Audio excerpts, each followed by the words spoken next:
All right, hello everyone, and welcome to Trent University's virtual winter open house. I hope that your day is off to a wonderful start so far.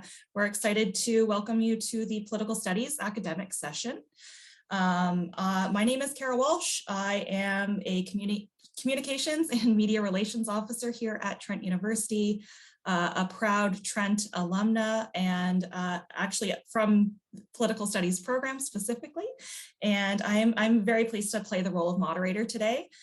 With me today, I have Dr. Hashmat Elorda. He is an associate professor and chair of the Political Studies department here at Trent. We're so excited to have you here with us today as well. The path that you have ahead of you is an exciting one. I know it's an important moment for all of you on your journey to university. Throughout the day in a variety of sessions, we're looking forward to sharing all of the reasons why Trent is an incredible place to study, and the reasons why Trent has been ranked Ontario's #1 undergraduate university for 11 years in a row. During the session, we can ask questions throughout the session. Feel free to populate them into the chat. I see a couple of comments coming through there now. We will have a short question and answer period at the end. This presentation is also offered with closed captioning. To enable closed captioning, you can look at the 3 dots at the bottom of your screen and select show subtitles so that those closed captions are coming through for you. On the main events page, just a few housekeeping items before we jump into content. But on the main events page, you will see a few different live chats happening today. Drop into one that makes sense and have your questions answered. We also have a really fun new chat bot on the main virtual open house page for this open house. So you can pop your questions in there, and we have students and staff answering questions in real time there. With that, we're going to jump into a bit of a question and answer between myself and Professor Elorda to share a little bit about what makes pursuing your degree in political studies at Trent an excellent choice. So a great place to begin would be looking at what makes studying political studies at Trent, studying political studies in general, an important degree to be pursuing right now, and some of the options and specializations that are available for students at Trent. Oh, okay, my turn. Hi, good morning. Thank you, Cara. Thank you so much. Welcome, everyone. So I'll just start with some sort of generic brief comments, and I think that it sort of relates to studying political studies here at Trent, but also I think studying the field across other universities as well, which is, I think in the last couple of years, what we've learned is the role of government is ever important. It impacted our daily lives, right? Many of us have been told by our governments through our health and safety measures that we are to socially distance, that we're supposed to wear masks, that we are to isolate, that we are to travel in particular ways. And so this has been a very interesting time for the study of politics. And, so COVID has really sort of highlighted the importance of governance and of the power of governments. But so too has recent events, right? Like in the last couple of weeks, we've been witnessing an invasion in Ukraine. If you think about it more broadly, all of you, for the most part, were actually born in a time of war, whether that was Canadian involvement in Afghanistan, or whether it's this recent incursion that we're seeing right now in the Ukraine. But clearly, the impact of the international on our lives is ever present. I mean, COVID is an example of the global, isn't it?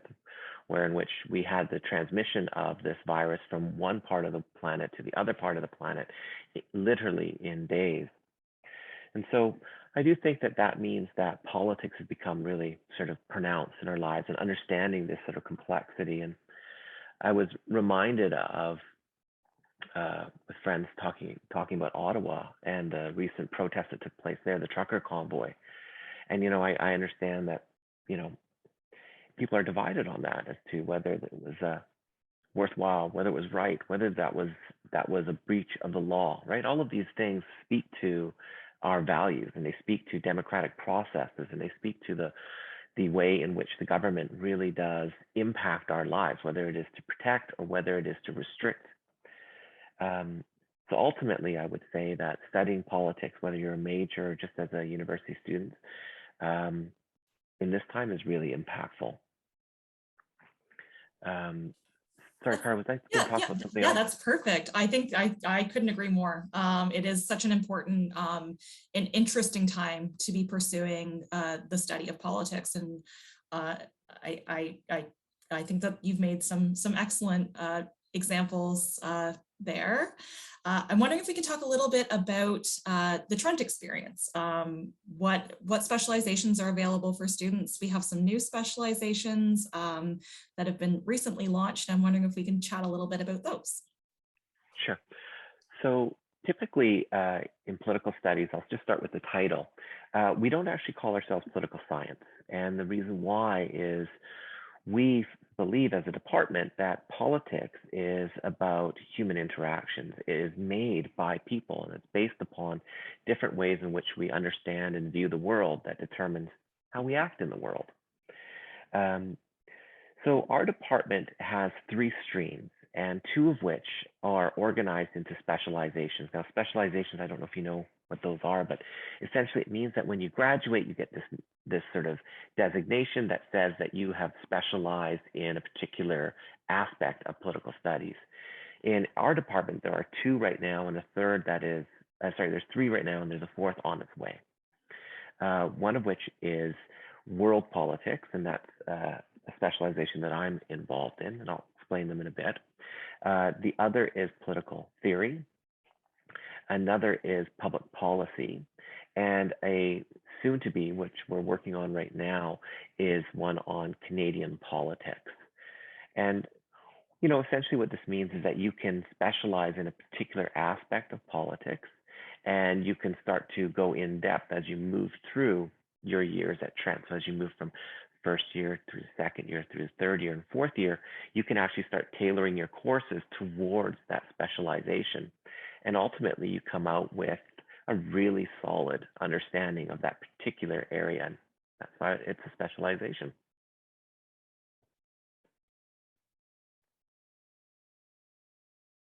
I'm going to stop there.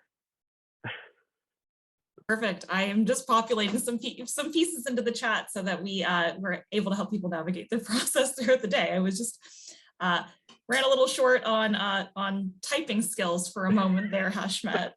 Thanks for bearing with me. So I'm excited that I think we had a student in the chat mention that they have just recently been accepted into the program.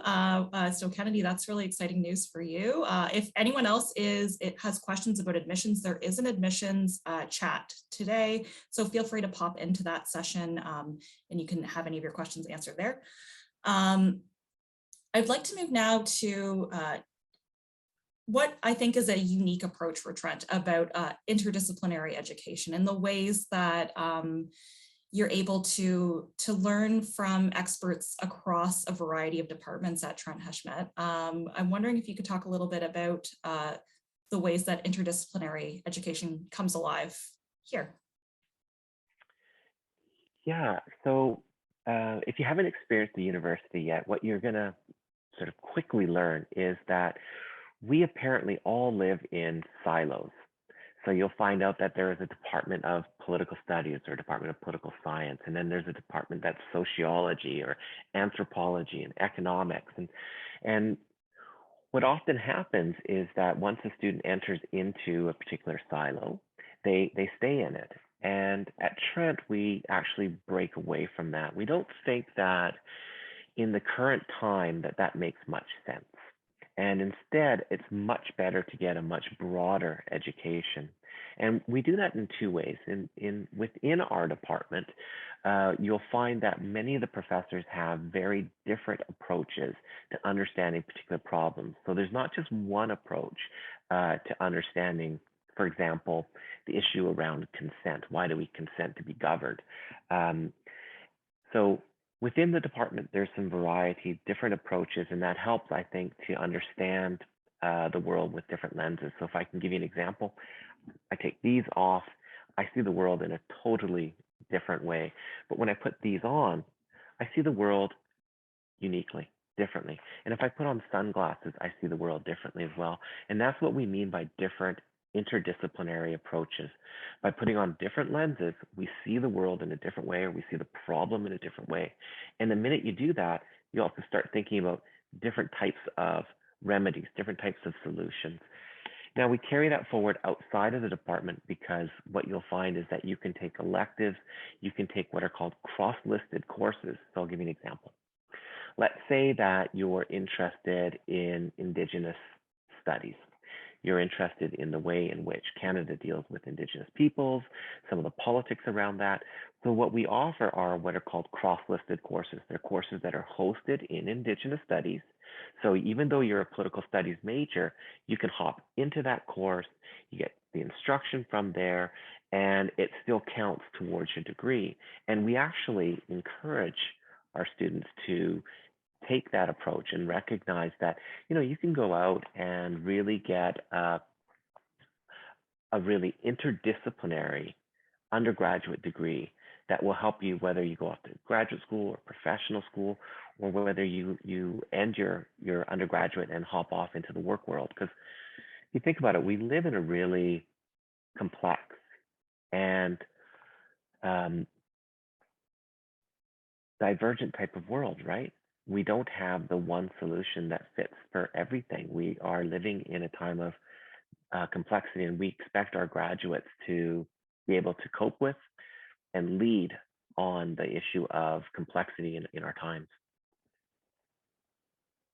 Perfect, that's great. I think that some of the best pieces of my undergraduate experience were those opportunities to pick up in other courses, those cross-listed courses. So I graduated with a minor in women's studies, which is now known at Trent as gender and social justice. So was able to pick up a lot of courses that informed my experience from a feminist lens that looked at different intersections of feminism throughout, as well as I picked up some really interesting history courses and Canadian studies courses. So there's a really great opportunity to sort of branch out, but also always knowing that you have that home base back in political studies. I'm wondering if we could talk a little bit about courses and what what students can expect in their first year, and then how that changes as we move through the undergrad experience. Sure. So in first year, we have two courses, and I don't know if it's good news or bad news. You'll have to decide that at some point. I teach the first course. So I teach the course that you would be going into in September. And that's a one semester course. So that runs from September through to December. And then you would take a second course that runs from January through to April. And typically first year courses at Trent are large courses. So in this instance, we typically run somewhere around 200 students in that class. And you attend a lecture, which is 1 hour and 50 minutes. Currently, we're doing that asynchronous and remotely, which means that those are pre-recorded videos that you would watch with some live sessions that are interspersed throughout the semester, because I kind of miss being in person. That's probably what drives that the most. I like teaching that first year course. It's really a great course. And when we were in person, what I used to find was we would end the session and there would always be like 10 or 15 students that would hang out afterwards and want to sort of talk about this and that. And so I really miss those opportunities. I think our students do as well. So now that first course is organized around those lectures, like I said, but then you also break off into smaller sections. And these are usually called, the university called different things. Some people call them workshops, others call them seminars. We call them seminars. And what this means is that you get to synthesize what you heard in lecture, what you read in the textbook, and you bring it into this seminar, which is around 20 students. And you have a teaching assistant that facilitates conversation. So the teaching assistant will be like, so you went into lecture, what was said there? That was pretty crazy. And then they'll be like, oh, well, the reading was, pretty interesting. What do you think about this part? And it gives everyone an opportunity to start to speak and think and reflect and sort of lead out on discussion around the topics each week. And that runs for the first course and in the winter course as well. Oh, and I should just add, the course that I teach in September, the whole thing, the thing that I'm interested in is, why do we consent to be governed? That's what the whole course is around, right? Like, why do we agree? Why do we submit to it? Like, why don't we do something different? And so we look at the basis of how consent was built in and why we sort of accept it, for good and bad. I'll end there. Fantastic. That's great. And then I wonder if we could talk, there was a question in the chat about online learning. I think we touched on this a little bit. And I wonder if we could talk about the in-person learning experience, what online course options there are in political studies. So, well, the last couple of years have been pretty strange. So we've been pivoting from going in person to online and then back and forth and so forth. We typically believe and want to be an in-person department and an in-person university. But as I say that, we also recognize that students are requesting or want some flexibility there. So our first year courses we've been testing them out this year to see whether or not we should keep them as remote courses. We're still in the process of evaluating that. My general sense of it is that we probably will keep them remote. I'm not certain, but we'll probably keep the lectures remote, but the seminars will be in person, because I think that works much better in terms of getting a feel for where people are at and how to sort of spark conversation, because this screen, the Brady Bunch screen, is sometimes hard when it comes to getting participation in seminar. The other courses, our summer courses typically are online. They are remote. And in terms of other courses that are remote, that's the only offerings that we have that are remote at this time. I will say this, which is, we're always interested in changing our curriculum, in evolving the curriculum. And so we do have lots of opportunity for students to provide us with feedback and get a sense as to what works and what doesn't work. And through our student organization, our student reps actually get a pulse, hopefully, on what's happening and give us some feedback, and we can start to reflect on whether things need to change or whether they need to better address, let's say, changing circumstances. Great, thank you so much. There's a question also in the chat that feeds into our next question, or our next topic of questions, I suppose, about career experiences. And specifically, Alex's question is about the types of co-op placements that are offered through political studies. So I wonder if we could talk about career experiences, including our great new co-op experience for political studies students. Yeah, so Alex, good question. I'm not going to answer it in a straightforward way.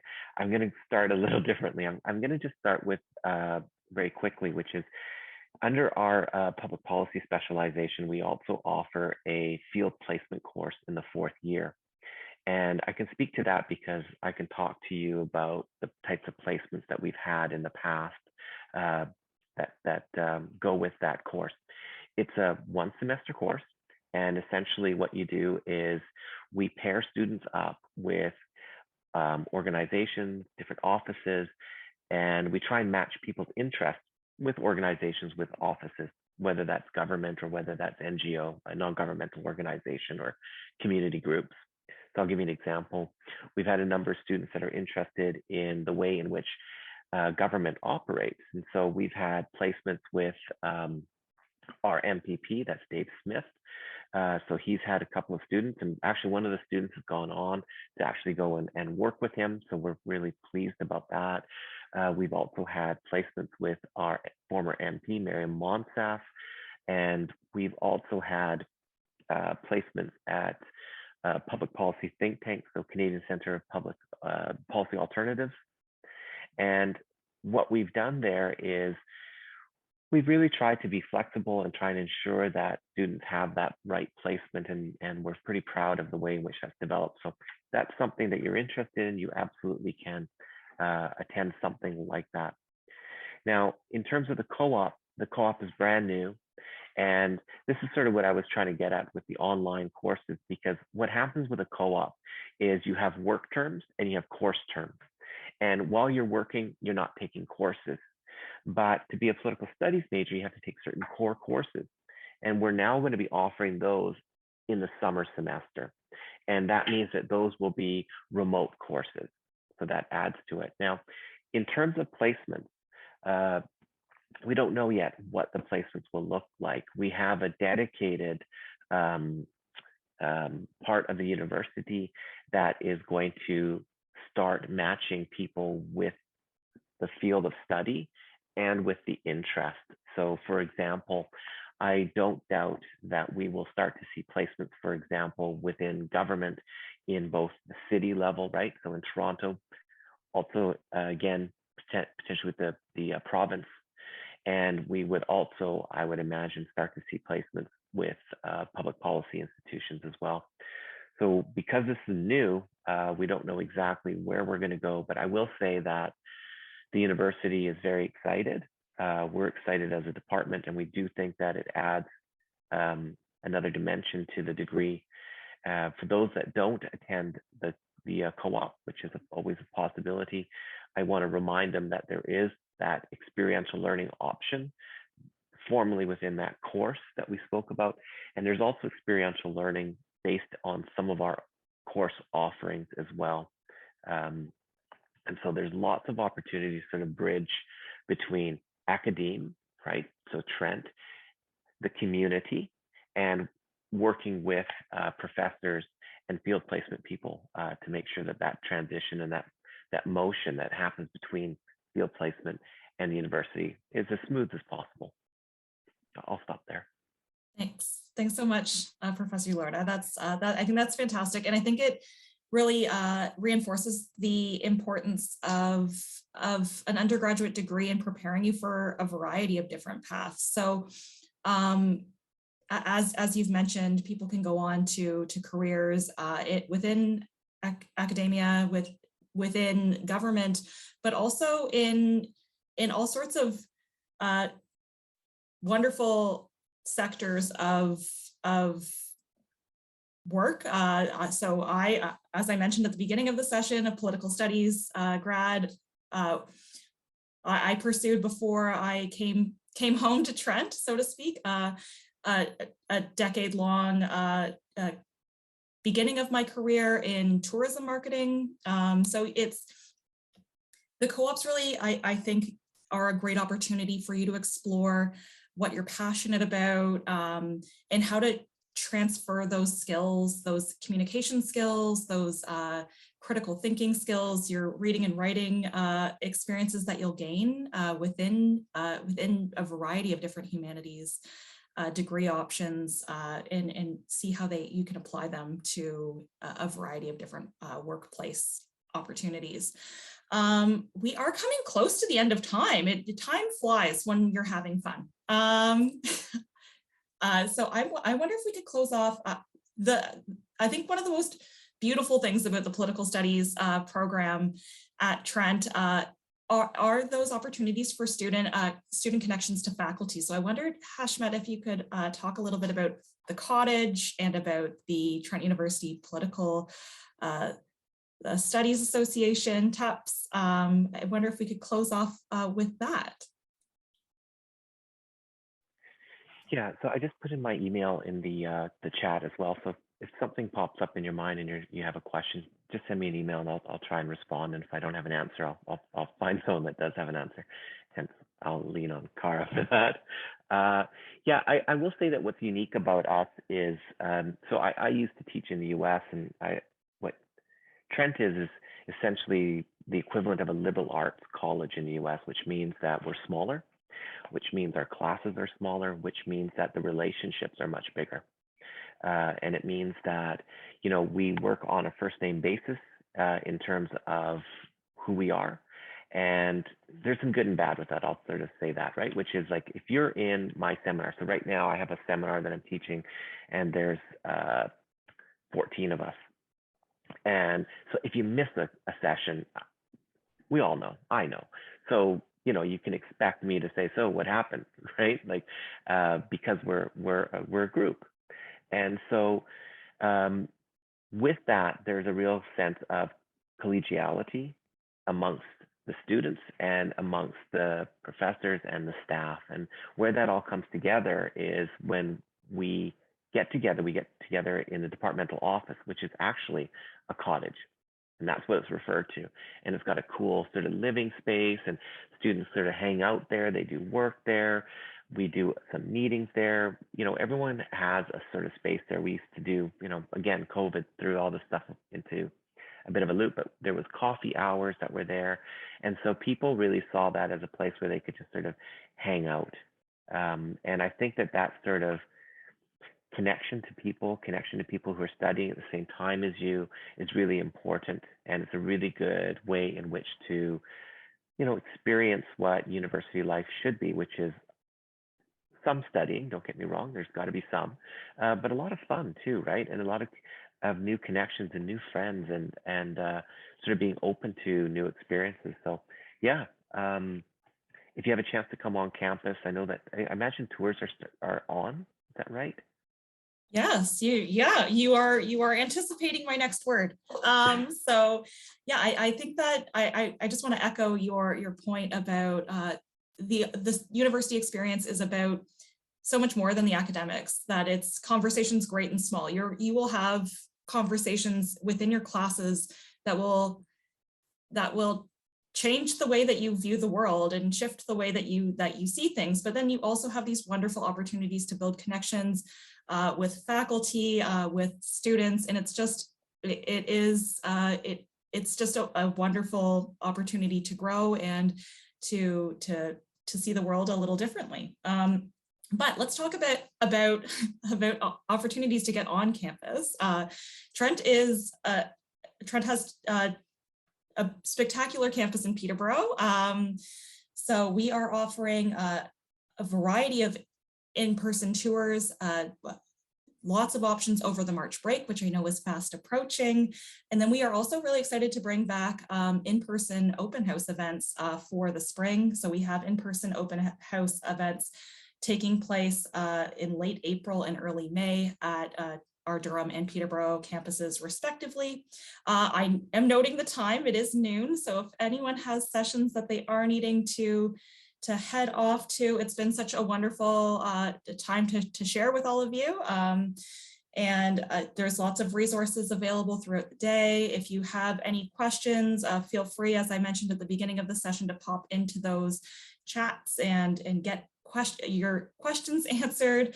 And we look forward to seeing you and welcoming you on campus very soon. Take care. Thank you. Oh, thank you so much, Cara. Thank you for facilitating all of this. Really, really appreciate it. Thanks. Okay. Bye, Take care. everyone. Bye, everyone.